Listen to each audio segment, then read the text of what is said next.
Hello guys, this is Swati and I watched movie two revenge. Mean girls type की जो movies होती हैं उनका अपग्रेडेड वर्जन आप इस मूवी को कह सकते हैं, जो प्रेजेंट पॉप कल्चर के अकॉर्डिंग, सिनेरियो के अकॉर्डिंग जेन जी के लिए बनाई गई है। और इस मूवी का जो एटीट्यूड है एंड में, वो मुझे बहुत पसंद है। ऐसा नहीं कि सब गुडी गुडी होते हैं।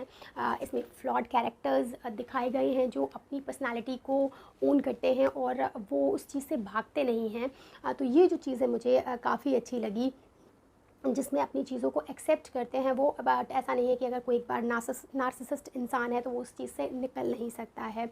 ये इसका जो बिटर स्वीट सिम्फनी वाली चीज़ें चलती हैं इसमें, वो मुझे काफ़ी अच्छी लगी।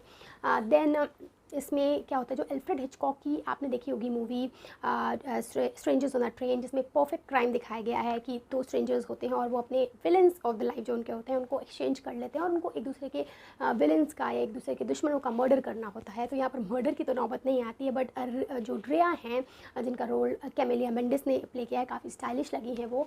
और दूसरी हैं माया हॉक, वो बनी है एलेनोर। और ये दोनों अपने स्कूल में मिलते हैं। अब इन दोनों की लाइफ काफ़ी जो है उथल पुथल हो रखी है। इनकी लाइफ में एक तरीके से इनकी सोशल लाइफ बिल्कुल, स्कूल लाइफ बिल्कुल डिस्ट्रॉय हो गई है और इन दोनों का एक एक दुश्मन है। कैरेसा ने जो है उनके साथ, एलेनोर के साथ कुछ ऐसा किया था, उनके बारे में एक रूमर फैलाई थी जिसकी वजह से अब बिल्कुल सोशल उनका बायकॉट हो रखा है। वो एक चेंज होकर दूसरे स्कूल में आई हैं और कैरेसा भी यहीं पर है।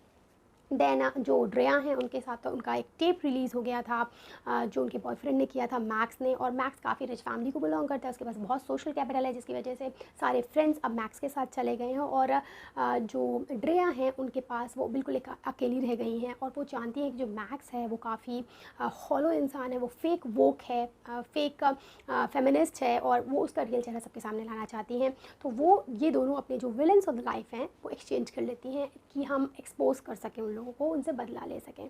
सो यहाँ पर स्टार्टिंग में मूवी बहुत थ्रिलिंग लगती है, एक्साइटिंग लगती है, मज़ा आ रहा होता है। बट धीरे धीरे कुछ ऐसी चीज़ें हो जाती हैं जिससे जो एलेनोर और ड्रेया का जो बिहेवियर है एक दूसरे के प्रति, वो बहुत डिस्टर्बिंग लगने लगता है और ऐसा लगने लगता है कुछ तो गड़बड़ है। और फिर हमें कुछ ऐसी चीज़ें पता चलती हैं जो इस मूवी को पिंक मूवी से, चिक फ्लिक मूवी से डार्क बनाती जाती हैं और ये चीज़ बहुत अच्छी है। तो और साथ ही साथ इसमें सोशल कमेंट्रीज़ भी चलती हैं कि लोग बस ऑप्टिक्स पे देखते हैं, आप जो प्रेजेंट करते हैं बाहर से देखते हैं उसी को जो है ज़्यादा पसंद किया जाता है। जिस तरीके से अपनी इमेज प्रोजेक्ट करते हैं आप अंदर से कैसे भी हों, फेक वोकिज़म पे भी जो है यहाँ पर टिप्पणी करी गई है।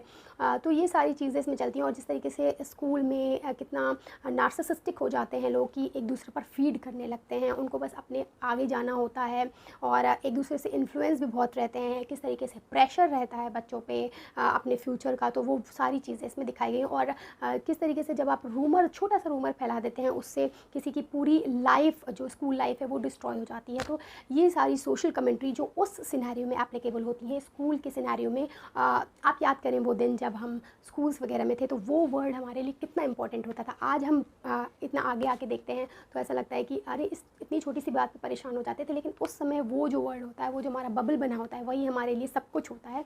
तो वहाँ पर स्कूल में किस तरीके से सारी चीज़ें हो रही होती हैं और जिससे लोग कितना ज़्यादा डिप्रेशन में चले जाते हैं, कितना परेशान हो जाते हैं, वो दिखाया गया है। तो इन दोनों की बॉन्डिंग भी दिखाई गई है।